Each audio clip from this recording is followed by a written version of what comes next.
Welcome to Sales 001.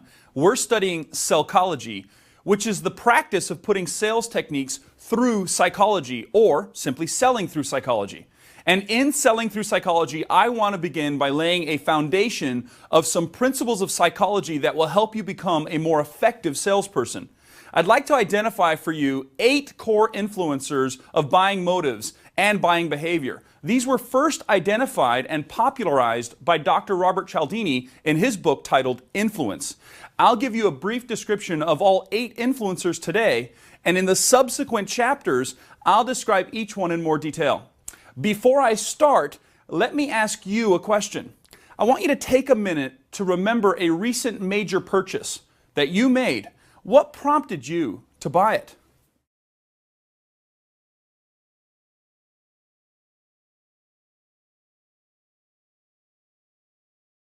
So my guess is you were enticed by an ad of some type promoting a limited time offer or was screaming, sale, sale, sale. So your decision to buy was influenced by the principle of scarcity, which is one of the 8 major influencers of human behaviors. So let's take a look at each of these influencers individually. I'll start with the influencer of social proof. Social proof is using group or culture to influence an individual. When you use social proof to influence someone, you use the idea of everybody else is doing it, so it must be safe for you to do it too. A simple example of someone using social proof to make a decision is reading consumer reviews before buying a product or using a service. The next principle is obligation and reciprocity. The idea behind obligation reciprocity is using a sense of indebtedness to cause someone to take action.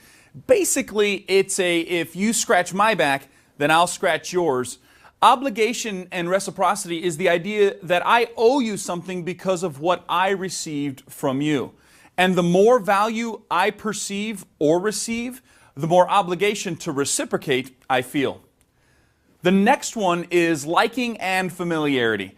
People are influenced by people that they feel are similar to them or they're familiar with.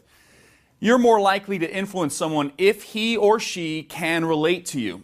Also, when you feel that someone genuinely likes you, you want to do more for them because they like you. Let's keep going. The next core influencer is the behavior of commitment and consistency. This has to do with the idea that some people feel like they have to keep their commitments and their promises. It's important for them to do what they said. They want to feel that if they set out to do something, I should do it and follow through. They want to be viewed as consistent in keeping their commitments. The principle of higher authority is the next one, and it's an idea that an expert in an area will influence others because they are perceived to have more special knowledge or power. People who have exclusive information are also perceived as a higher authority, and therefore can get more influence over certain people. Scarcity is principle number 6. The principle of scarcity is using the fear of loss, the desire to have a limited resource, or the desire to have access to something of value that's not readily available. There are some people who will buy simply because this is the last model or special programs are about to end. Scarcity drives behavior and influences some of your buyers.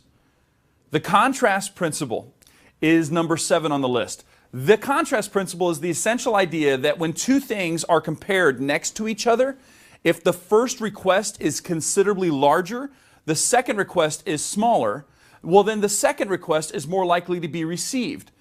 But if I ask for something big up front and then asked for something smaller second, then more likely to get the smaller thing compared to the bigger thing.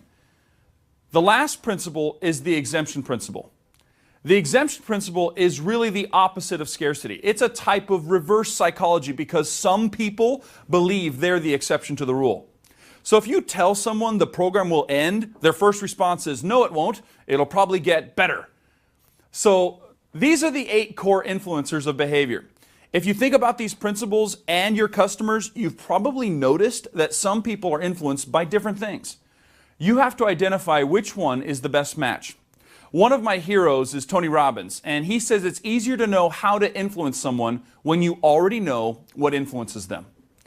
I'll go into each one of these principles in more detail in the next few chapters, and I'll show you how to identify what influences someone, I'll also discuss how to use these principles in your sales process. But before moving on, please do the quiz.